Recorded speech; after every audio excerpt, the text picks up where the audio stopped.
Specific heat और specific heat capacity की आज हम लोग बात करेंगे। तो सबसे पहले इसकी डेफिनेशन लिख लेते हैं। लिखिए, लिखो।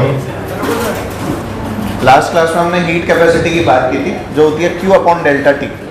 ठीक है, H से उसे रिप्रेजेंट करते हैं और and it's value is Q upon delta T. ठीक है, लिखो स्पेसिफिक हीट के अंदर लिखते हैं। It is the heat capacity per unit mass. It is the heat capacity per unit mass.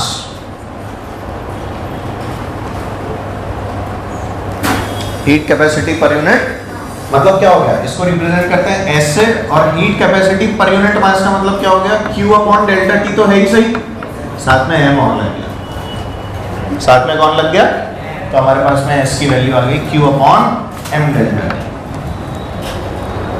ठीक है, आप लोगों ने शायद बचपन में ये वाला फॉर्मूला पढ़ा होगा कि Q जो है वो M के प्रोपोर्शनल होता है। Q मतलब हीट। इसी तरह से Q जो है वो चेंज इन टेम्परेचर के भी प्रोपोर्शनल होता है।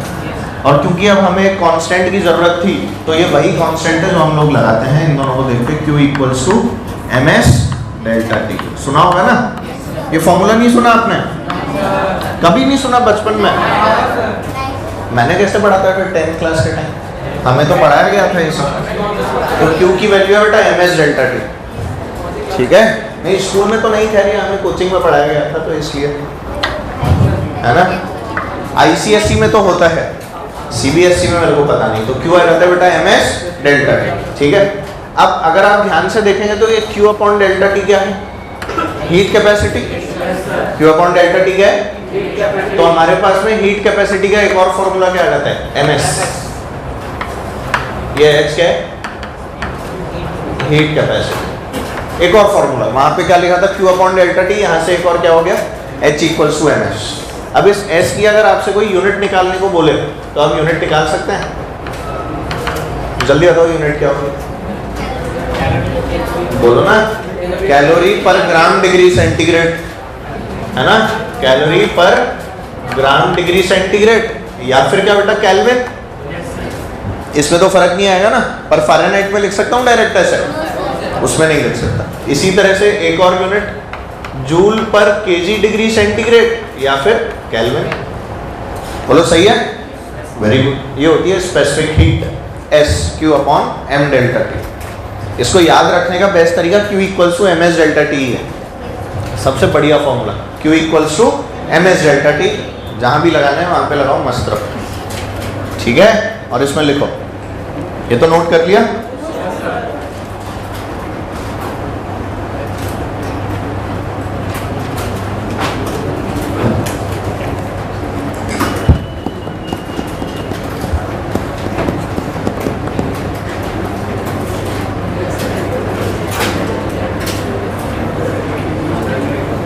अरे हो गया। मेटल्स की जो स्पेसिफिक हीट है वो कम होती है, तो लिख लेना metals have a low specific heat. ऐसा क्यों? डेल्टा T लार्ज होता है ना बेटा। चेंज इन टेम्परेचर मेटल्स में बहुत ज़्यादा आएगा, कम आएगा?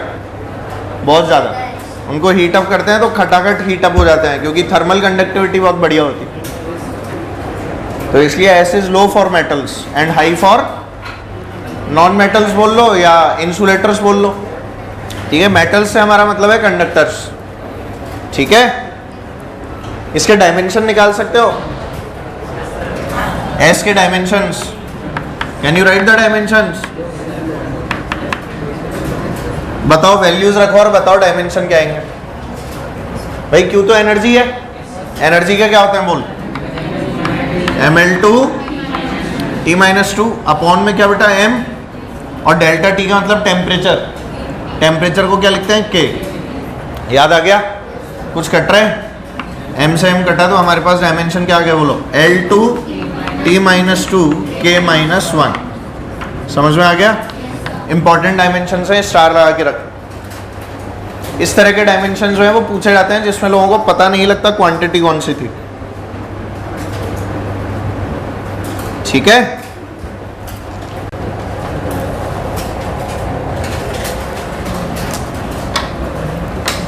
अब जैसा कि आप लोग जानते हैं कि 1 कैलोरी पर ग्राम डिग्री सेंटीग्रेड हम इसकी यूनिट को लिखते हैं। मैं चाहता हूं इसको ऐसा यूनिट में कन्वर्ट करना। ये ऐसा यूनिट थोड़ी है, ये ऐसा ही है क्या? कैलोरी ऐसा यूनिट होती है एनर्जी की? फिर कौन होती है? वेरी गुड, जूल होती है ना। तो इसको मैं जूल पर केजी डिग्री सेंटीग्रेड में करना चाहता हूं। भाई असली में ये कौन सी यूनिट लिखी है? ऐसा यूनिट लिखी हुई है, पर इसकी प्रैक्टिकल यूनिट ये है, जो हम लोग प्रैक्टिकली काम में लेते हैं ना, वो यूनिट ये है। ठीक है, पर अपने को तो कन्वर्ट करना पड़ सकता है ना। तो कन्वर्टेड इनटू व्हाट? जूल पर KG degree centigrade. Can you convert? तो एक चीज बता, डिग्री सेंटीग्रेड में तो कोई दिक्कत ही नहीं है। एक कैलोरी में कितने जूल? याद आ गया? तो ऊपर आ गया बेटा 4.2 जूल, और ग्राम में कितने केजी? 1/1000। 1 ग्राम है 1/1000 केजी या 1000 केजी? याद है ना? तो 1/1000 केजी डिग्री सेंटीग्रेड। सही है? ये 1000 ऊपर जाएगा नीचे रहेगा? तो हमारे पास में क्या आ गया? 4200 जूल पर KG degree centigrade. Important conversion है, आपको याद रहना चाहिए। ठीक है, कैलोरी पर ग्राम डिग्री सेंटीग्रेड अगर 1 है तो सीधे मल्टीप्लाई बाय 4200। तो what ever be the value of S, उसको सीधे किससे मल्टीप्लाई करो? 4200। दिख गया ना? एस अगर हाफ है तो बोलो कितना आ जाएगा? 2100। 1/4 है तो 600, 1050। आसान है, दैट्स इट। अब लिखो कुछ पॉइंट्स।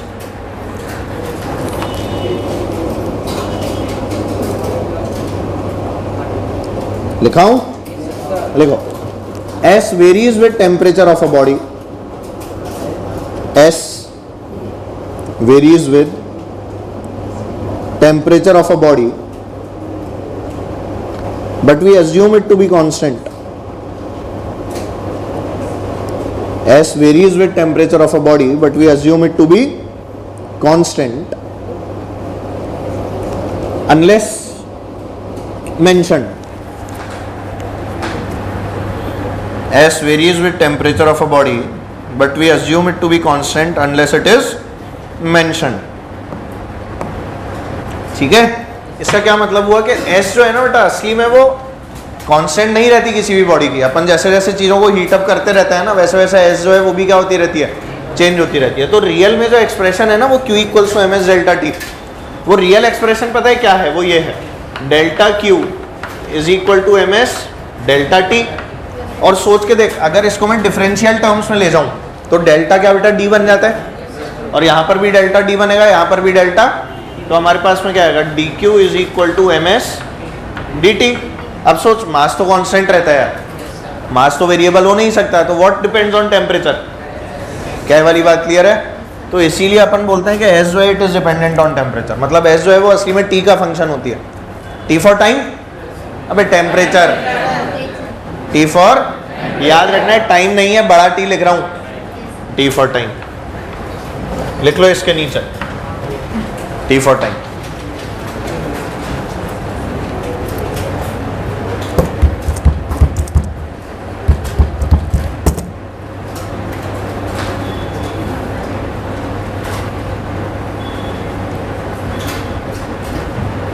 ठीक है, और लिखो एक क्वेश्चन।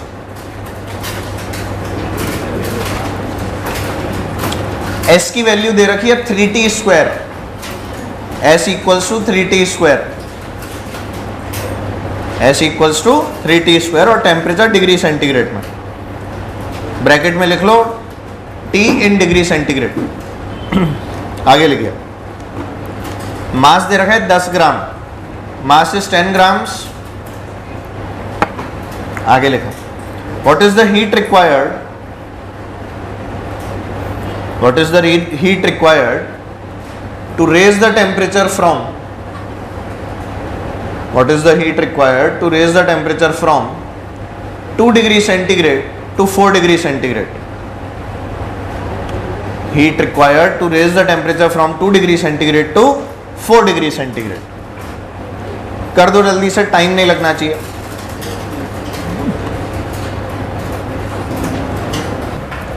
अच्छा चलो आओ चेक करें। S की वैल्यू क्या गिवन है? 3t स्क्वायर है ना, कितना? 500, कुछ भी मत बोलो यार, ऐसा है ना। S की वैल्यू है 3t², पता है ये गिवन है ना तेरे को।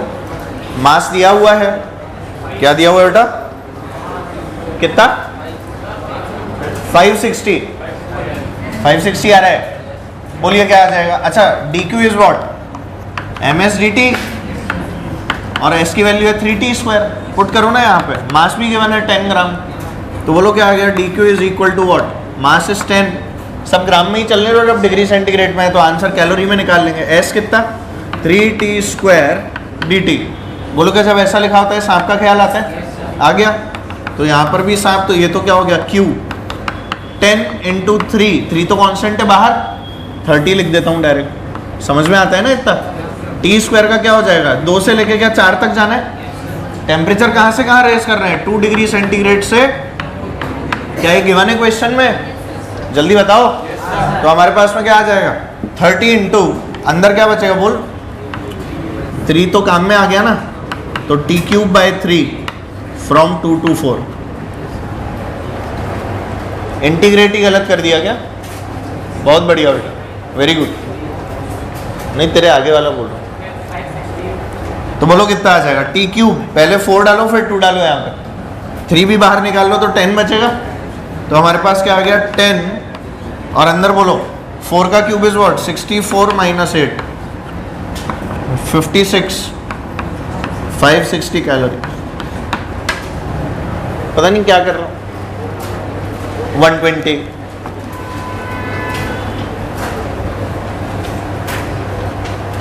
ज़्यादा आगे पीछे मत देखो बेटा, तुम भी पढ़ोगे तो आ जाएगा आंसर। अगला क्वेश्चन करते हैं, लिखो।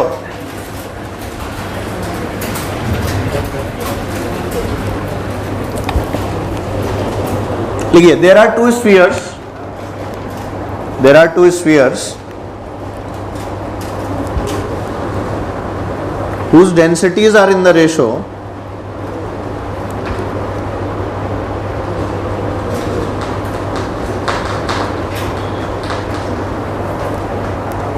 whose densities are in the ratio 4:5 and radius in the ratio 1:2 and radius in the ratio 1:2, full stop. They have equal heat capacity.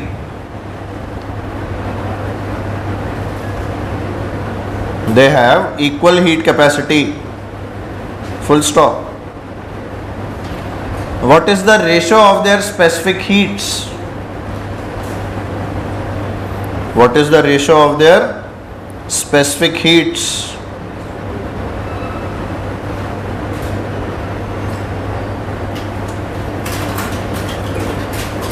करिए।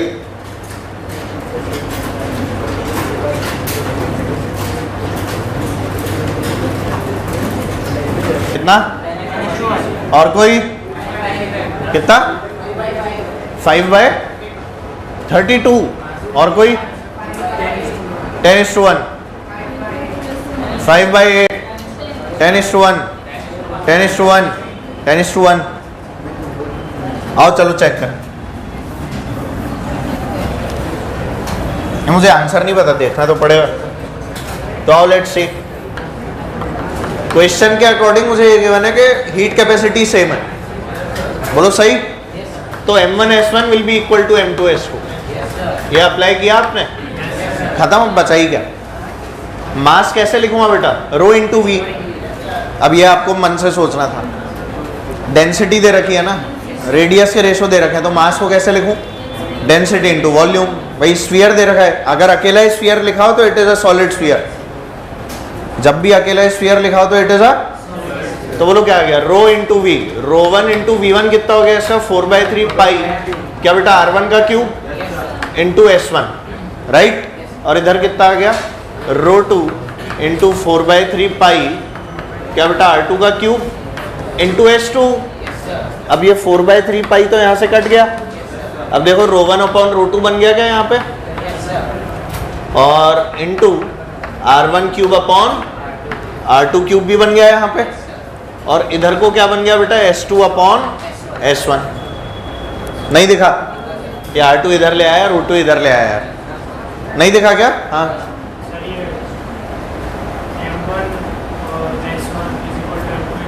क्वेश्चन की पहली लाइन पढ़िए, हीट कैपेसिटी सेम दे रखी है ना, इसीलिए आया। ठीक है, तो बोलो बेटा क्या आ जाएगा? ρ1/ρ2 का रेशो क्या है? What is ρ1/ρ2? 4/5 और R1/R2 1:2, तो 1/8 लिख दूं चलेगा? Is equal to S2/S1। ये कितनी बार गया? तो S1/S2 कितना आ गया? 10:, सही आंसर निकाला भाई आपको। गुड, इजी क्वेश्चन था, बहुत ज़्यादा खुशी की ज़रूरत नहीं, पर तो आना चाहिए। पॉइंट यह है कि आपको मास को डेंसिटी इनटू वॉल्यूम करके लिखना आना चाहिए। अब खुद ही देख लेते हैं, क्वेश्चन में डेंसिटी गिवन है, रेडियस गिवन है, कहीं हीट कैपेसिटी के फॉर्मूले में तो आता नहीं है, तो कहाँ से आएगा? मास से आएगा। अब मास को कैसे लिखना चाहिए? डेंसिटी इनटू वॉल्यूम, क्योंकि डेंसिटी होता है मास अपॉन वॉल्यूम। नहीं जानते क्या? भूल गए क्या? ये सब बातें बता चुका हूँ, ठीक है? मिस्टर मुर्तुज़ा बिना चश्मे के दिख रहा है आपको? तो फिर लगा लो। गंदा हो गया? अच्छा, फेंक दे। नेक्स्ट लाइन एक लिखो स्टार बना के। S मतलब specific heat is dependent, specific heat is dependent on the nature,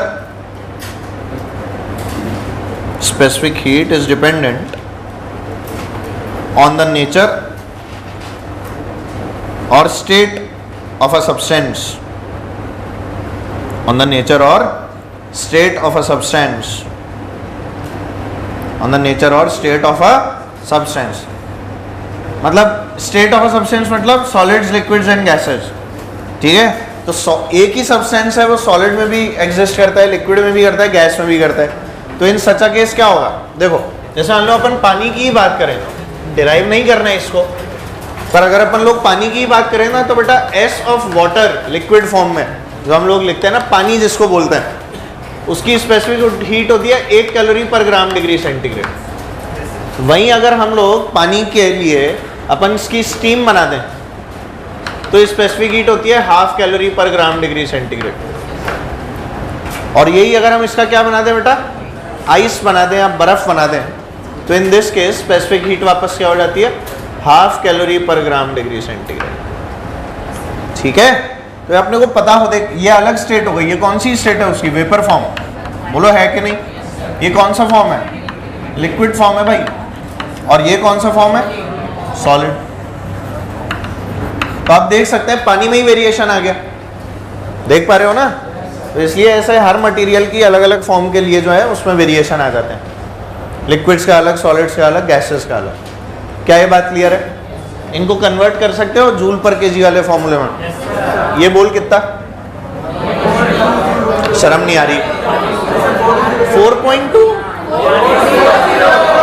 क्या बेटा? 4200 जूल पर केजी डिग्री सेंटीग्रेड। बोलो यहाँ बोलो, समझ में आ गया?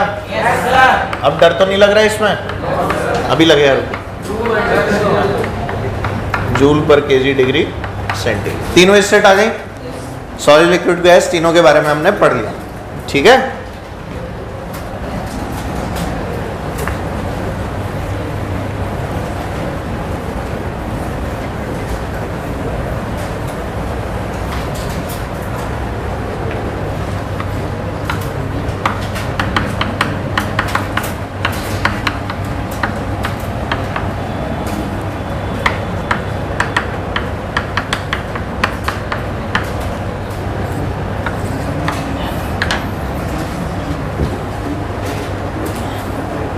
हेडिंग डालेंगे बेटा वाटर इक्विवेलेंट।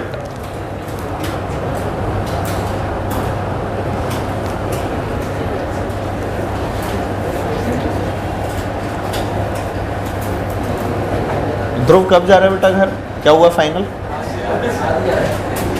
अरे पर कोई बात नहीं, चलो वाटर इक्विवेलेंट के बारे में बात करेंगे, ध्यान दो। वाटर इक्विवेलेंट क्या होता है याद देखो जल्दी से। जैसे एक बार पहले लिख लो, चलो उसके बाद बता दो, लिखिए उसके बाद समझाऊंगा, पहले लिख लेते। If the same amount of heat, if the same amount of heat is given to a substance, if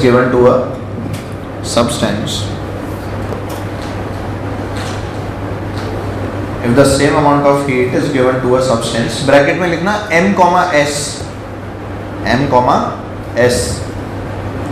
if the same amount of heat is given to a substance, bracket में m, s मतलब मास m और specific heat s, bracket बंद, N2W mass of water, N2W, W मत लिख देना DUBLEW करके, W banana, N2W mass of water, N2W mass of water, WW, N2W mass of water, and the temperature of both,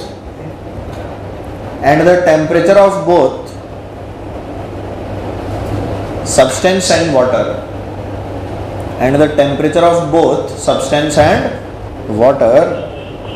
rises by the same amount,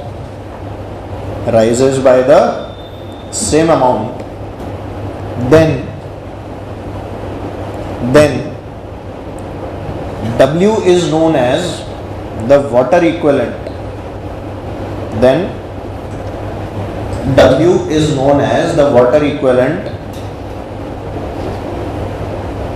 Of that substance.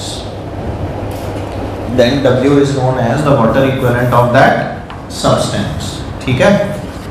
मान लो कोई भी substance है M, S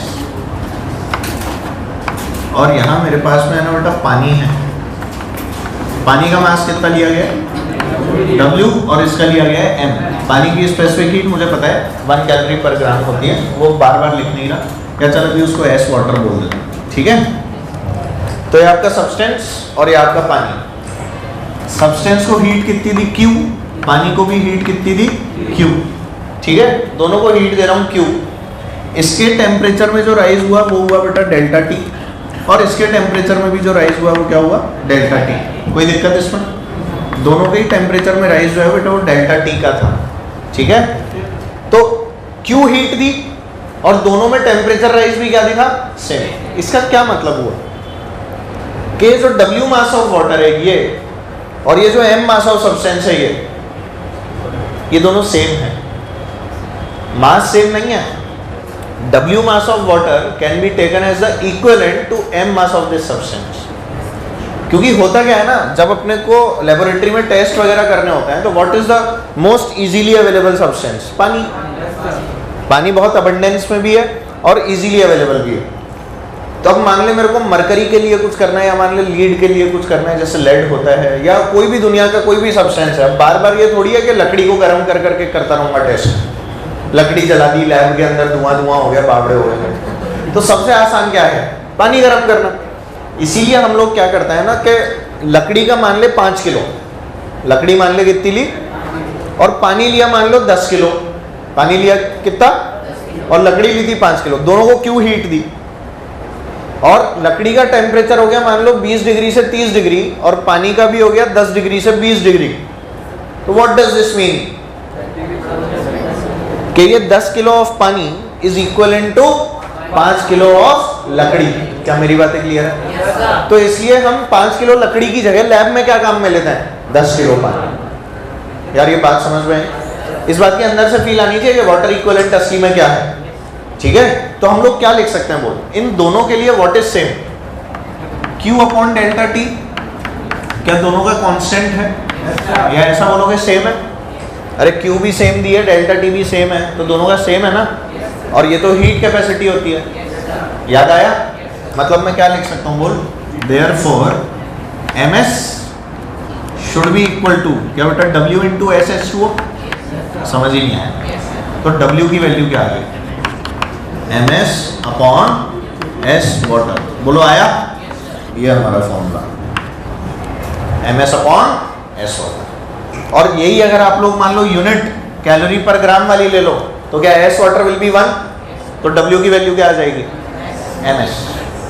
ये water equivalent, ये W मास क्या है, water equivalent. इसीलिए इसको किसी सब्सटेंस के इक्विवेलेंट माना गया और नाम क्या रख दिया गया, वाटर इक्विवेलेंट। अभी मान लो मेरे को मान लो कॉपर था, अब कॉपर को हीट करता रहता लैब में तो बावड़ा होता, अब पानी को तो आराम से हीट कर सकता हूँ ना। तो मान लो 50 किलो कॉपर लेना था, उसकी जगह अगर मान लो मेरे को कोई 100 किलो पानी लेने को बोलेगा तो what is easy, 50 kilo copper 100 kilo पानी, 100 किलो पानी इज वेरी इजी। ठीक है, क्या केजी और लीटर अलग अलग चीजें हैं, हम केजी में बात कर रहे हैं। एक वॉल्यूम है, एक मास है, ध्यान रखना, दोनों अलग है बेटा। लीटर का मतलब क्या होता है, litre is the unit of what, तो दोनों अलग हैं। मैं केजीज में बात कर रहा हूँ, लीटर में बात नहीं कर रहा। अपन दूध लेने जाते हैं तो अपन उससे 1 किलो दूध के लिए बोलते हैं ना, वो गलत होता है, 1 लीटर देता है वो, इट इज नॉट 1 kg, जानते हो ना। पर आज तक वो जो पर्चियां बांट के जाते हैं वो भी किलो की ही होती हैं, वो सब गलत है, उल्लू बना रहे हैं आप, समझे। उसका मेजर, उसके मेजर में 1 किलो लिखा होता है या ऐसे 1000 ml लगा हुआ होता है, तो फिर 1 किलो होता है वो, इट इज द वॉल्यूम। आज तक पता ही नहीं था लोगों, है ना। तो इसलिए हम लोग क्या बोल सकते हैं, अगर मैं यूनिट इसकी क्या ले लूं, कैलोरी पर ग्राम, बोलो भाई। प्रैक्टिकल यूजेज में क्या हो जाता है, बोलते भी नहीं हो। W की वैल्यू क्या आ जाती है, ms। ऐसा क्यों, क्योंकि S water is what, 1 calorie पर ग्राम डिग्री सेंटीग्रेड, जानते हो ना। हो गया वाटर इक्विवेलेंट। हाँ, कुछ कहना चाह रहे हैं। तो वाटर इक्विवेलेंट बेसिकली सर वो डेल्टा टी पे डिपेंड करेगा, अगर डेल्टा टी सेम है तो Q भी तो सेम है ना, दोनों को हीट सेम दी है।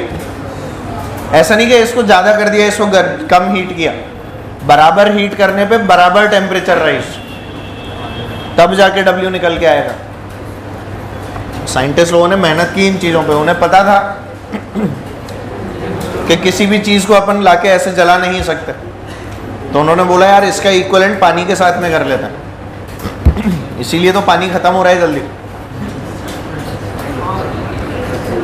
अरे बहुत पानी है, मस्त रहो, चिल मारो, पर उसको ऐसे नहाने में मत बहाओ, अरे ऐसे मतलब वेस्ट मत करो।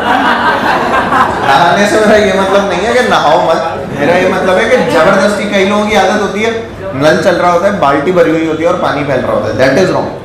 और बढ़िया,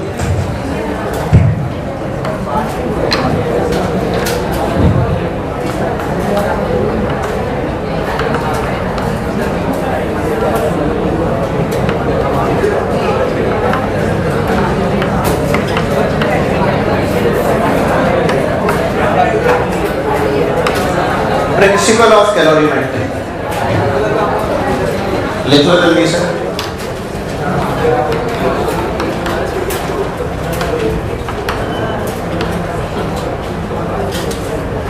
तुम ही लिखो, ऐसे मैं क्यों लिख रहा हूँ, मेहनत कर, चलो लिखो लिखो। If there is no heat loss, अभी एडिंग भी नहीं डाली।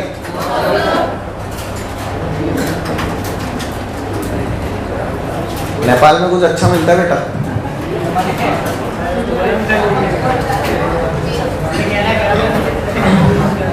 गरम करके खाना है ना। तो लिखिए, if there is no heat loss, if there is no heat loss to the surroundings, if there is no heat loss to the surroundings, then heat loss किसी प्रकार की कोई heat loss नहीं है, कोई heat exchange नहीं है। if there is no heat loss in the surroundings, then for a system we can say that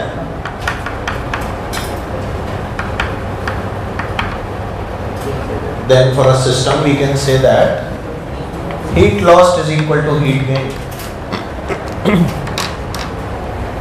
Then for a system we can say that heat loss is equal to heat gain.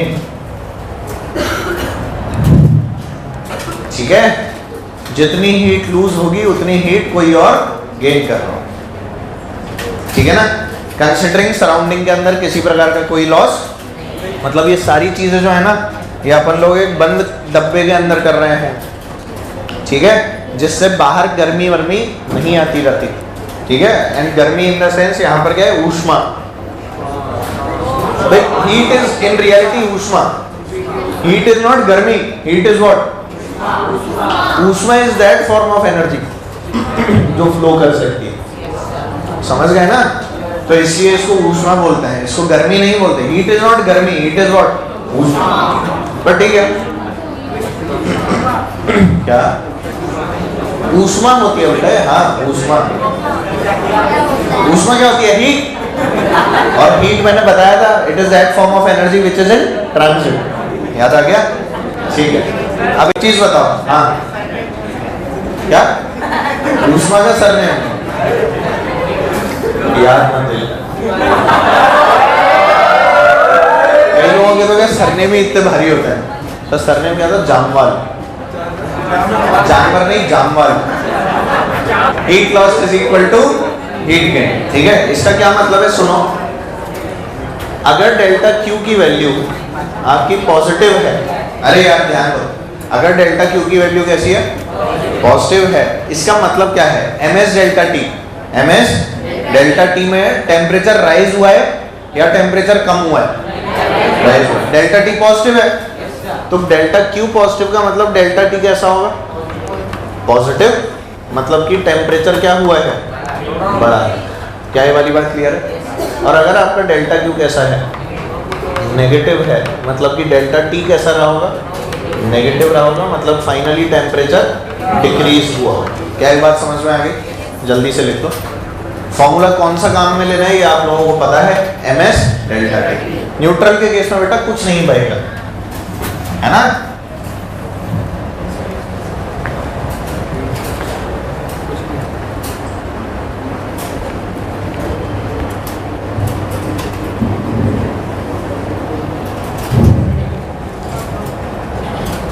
Formula आप लोगों को पता है ना बेटा, Q equals to M S delta T. या मैं लिख के दिखा दूं वापस, यही फॉर्मूला आप लोगों को हमेशा अप्लाई करना है, Q equals to M S delta T. Delta T क्या होता है, T final minus T initial, हमेशा फाइनल अगर हायर है तो मजा आ गया, टी बढ़ जाएगा, और अगर इनिशियल हायर है तो टी क्या होगा, घटेगा, मतलब कि Q विल बी नेगेटिव, ठीक है। चलो क्वेश्चन लिखते हैं, लिखो।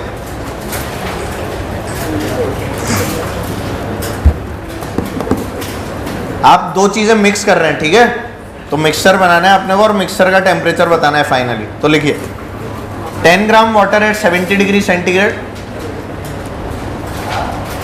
10 gram water at 70 degree centigrade, 70 plus 20 gram water at 40 degree centigrade.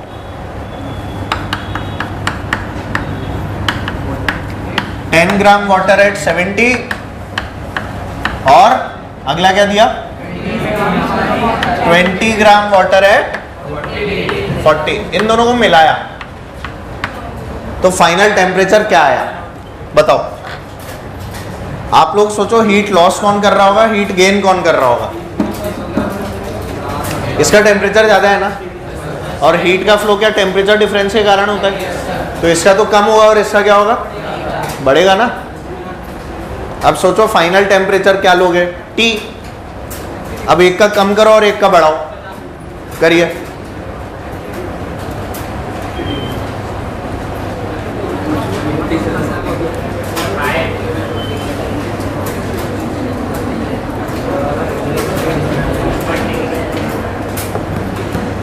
आ गया,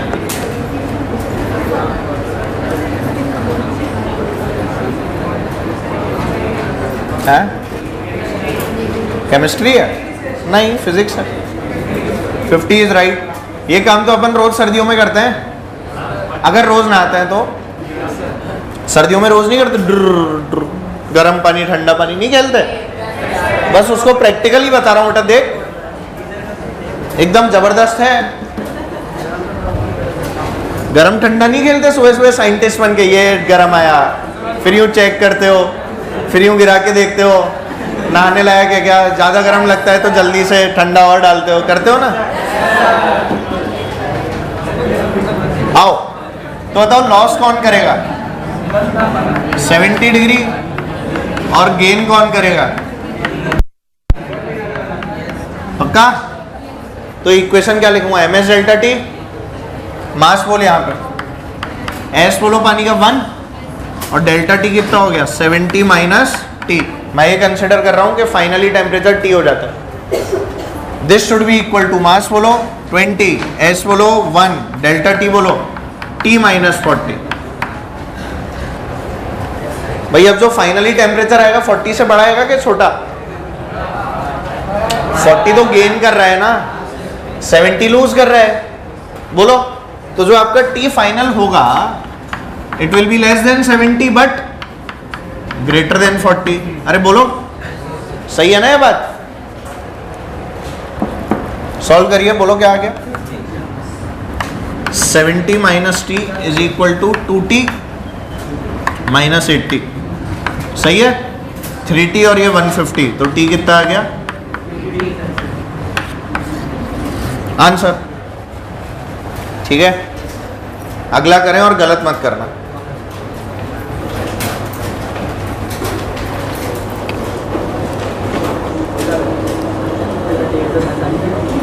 लिखो, लिखा हूं अगला। 30 gram water at 42 degree centigrade, 30 gram water at 42 degree centigrade plus 10 gram water at 74 degree centigrade. बता दो। पड़ोसी का देखें।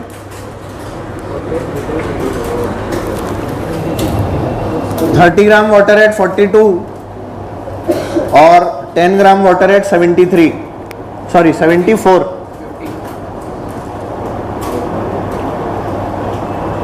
नहीं करना तो पड़ेगा ही।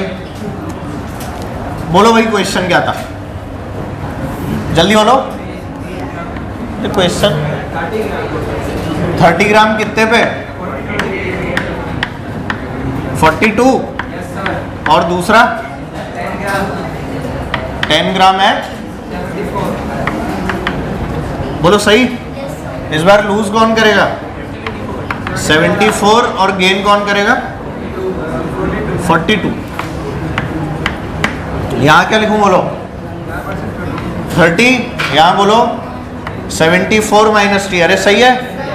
यहां बोलो 10 और यहां बोलो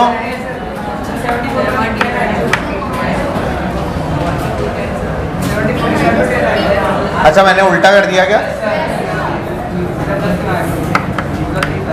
ये लॉस तो सही है।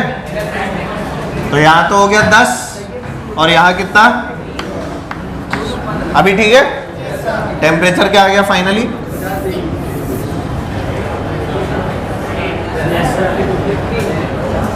है ना? तो अगला लिखो, लिखिए। There are three liquids. There are three liquids of the same mass. There are three liquids of the same mass. 10, 20, 30 degree centigrade. There are three liquids of the same mass. 10, 20 and 30 degree centigrade. Temperature भी दिए हुए हैं, mass same है और temperature कितना है? at 20 degree at 10, 20 and 30 degree centigrade. आगे लिखिए।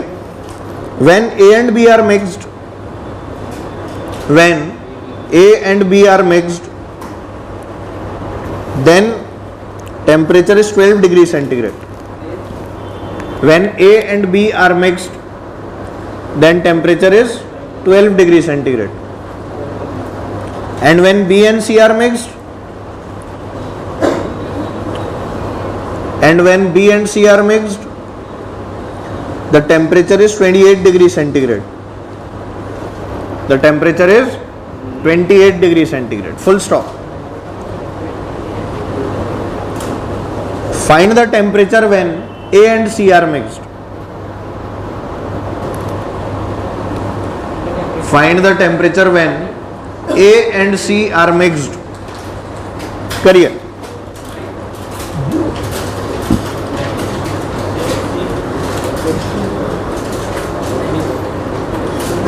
हाँ भाई 20 आ गया, वेरी नाइस, बहुत अच्छा लगा, आप लोगों ने आंसर निकाल लिया।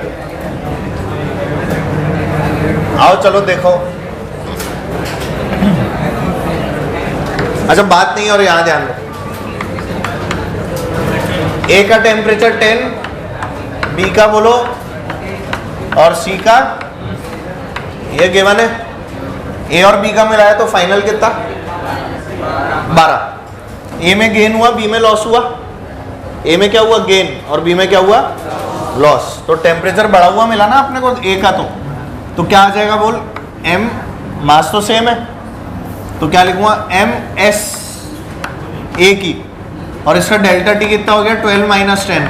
अरे बोलो, अरे ए के लिए ए का डेल्टा टी क्या हो गया 12 minus 10, this should be equal to mass of B into S of B into इसका क्या 20 से 12 हो गया भाई, इसका तो 10 से 12 हुआ, इसका 20 से 12 हुआ, बोलो हुआ कि नहीं, वही लिखा है मैंने, heat lost equals to heat gain, समझ में आ गया, वेरी गुड। तो यहां से देख m तो कट गए, ये 2 और ये कितना 6 है ना, 2 और ये 8, तो एस ए की वैल्यू आ गई 4SB, बोलो आया, ये तो पहला स्टेप हो गया जब ए और बी को मिलाया, और किसको मिलाया गया बी और सी, तो बी और सी में बताइए बी का बढ़ रहा है या सी का बढ़ रहा है, बी का बढ़ रहा है और सी का घट रहा है, फाइनली कितना हो रहा है 28, तो हम लोग क्या लिखेंगे बोलिए M S B into B का तो बढ़ रहा है ना, तो 28 minus 20 is equal to M S C, और ये 30 माइनस 28, बोलो दिखा, तो यहां से भी देख m कैंसिल हो गए, ये कितना 8, ये कितना 2, तो एस सी की वैल्यू भी बेटा 4SB आ गई, देख देखा, एस सी भी 4SB, ऐसे भी 4SB, what does this mean, ऐसे इक्वल्स टू, ये सबको समझ में आ गया। अब क्या इन दोनों के टेम्परेचर इक्वेट करने हैं मिलाने पे, तो बताओ a का बढ़ेगा और 30 का कम होगा, तो m into S A into delta T, बोलिए t माइनस 10, सही, should be equal to m into S C into 30 minus T. समझ ही नहीं आया, ये सारे स्टेप करने थे, समझे, समझ में आए कैसे कैसे किए हैं, वेरी गुड। तो m और ऐसे m और एस सी, क्या ऐसे एस सी बराबर है, खत्म हो गए, मास तो पहले ही बराबर दे रखे थे, तो यहाँ से टेम्परेचर क्या आ गया 2T और ये 40, तो T की वैल्यू 20, नहीं आया, अच्छा हो गया,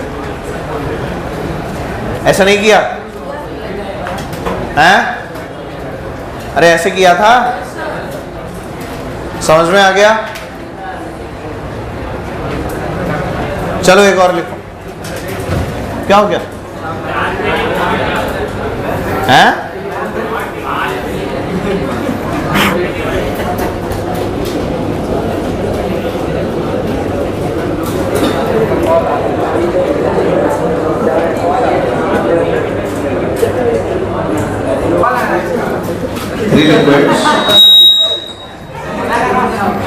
three liquids M1 S1 T1, M2 S2 T2 and M3 S3 T3. Three liquids M1 S1 T1, M2 S2 T2 and M3 S3 T3 are mixed. अरे M1 S1 T1 M2 S2 T2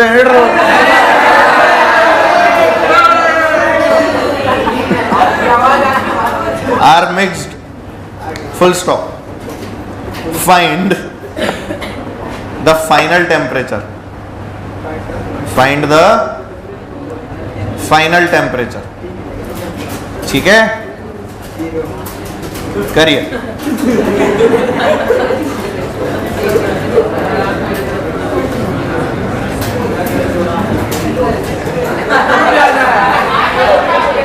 अब सुनो, एक चीज बताओ, heat loss heat gain net तो zero है ना, तो क्या मैं लिख सकता हूं कि sigma MST will be zero,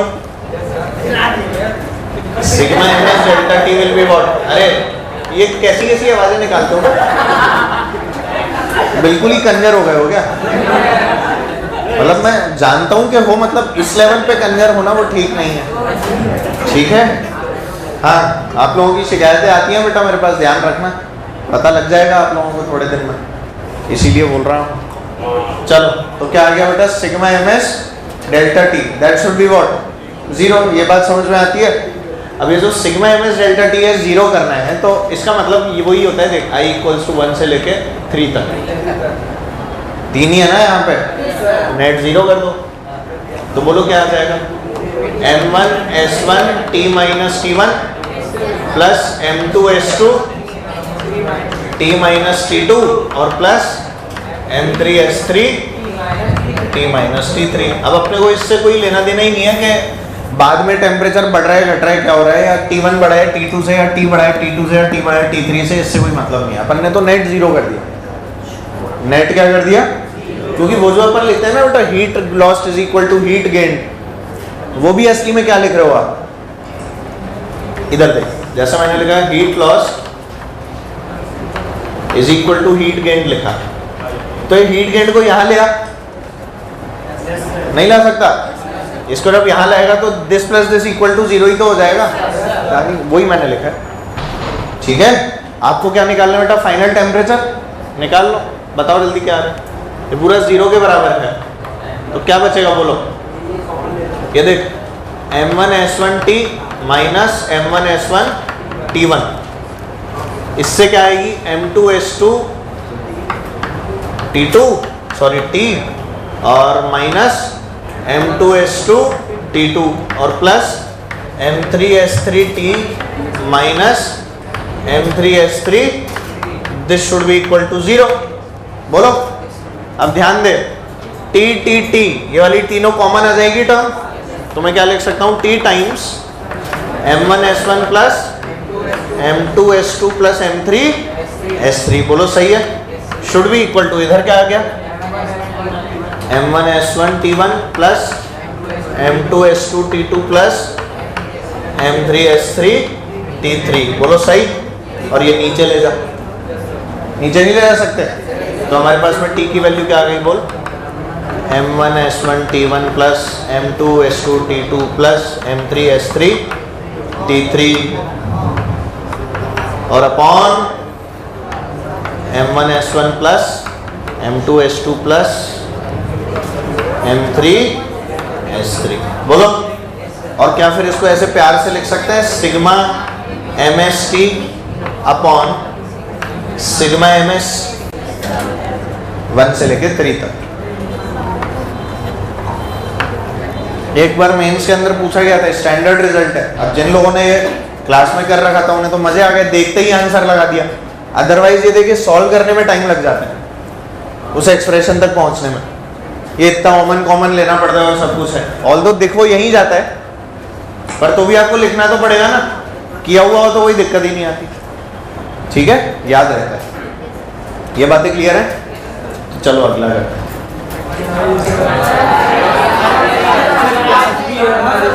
क्या और क्लास है, कौन सी,